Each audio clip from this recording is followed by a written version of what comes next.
Il est à 23h40 et je crois que le président de la République, commandant suprême des forces armées de la République démocratique du Congo, est encore en ce moment précis en train de travailler. Cette réunion, c'était pratiquement la dernière d'une très longue journée parce qu'il y avait à la fois le besoin de suivre de près la situation sécuritaire à Goma. Vous savez que ce matin, des camps des déplacés ont notamment été touchés par des bombes. Il était question d'étudier tous les mécanismes, notamment avec les responsables tant au niveau du gouvernement qu'au niveau de l'armée, pour voir comment on assure la protection et la sécurité des populations.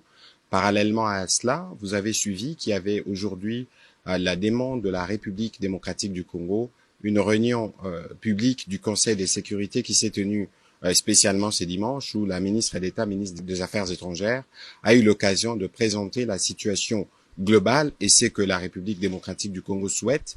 Et dans ces mêmes esprits, le président de la République a eu plusieurs contacts avec un contact diplomatique pour évidemment étudier tous les tours de la question. Et donc à ces propos, le président de la République a tenu d'abord à exprimer toute la solidarité du gouvernement et de lui-même envers nos populations qui sont affectées et qu'à ce niveau, toutes les dispositions sont prises pour nous garantir la sécurité et la protection des compatriotes, parce que nous savons qu'il y avait justement, par exemple, ces bombes qui sont tombées sur des camps de déplacés.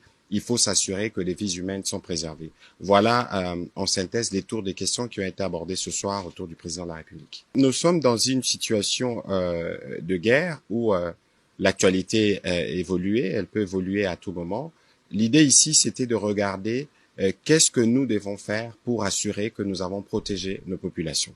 On ne va pas aller dans un débat spéculatif parce que nous sommes le gouvernement autour du président de la République et comme nous le faisons habituellement, nous aurons l'occasion de revenir au regard de l'évolution de la situation pour vous faire le point. Mais pour ce soir, la priorité était de regarder, et notamment avec les responsables militaires, comment on préserve les vies humaines. Vous savez qu'il y avait la détermination des autres. Vous savez aussi que nos forces sont très déterminées.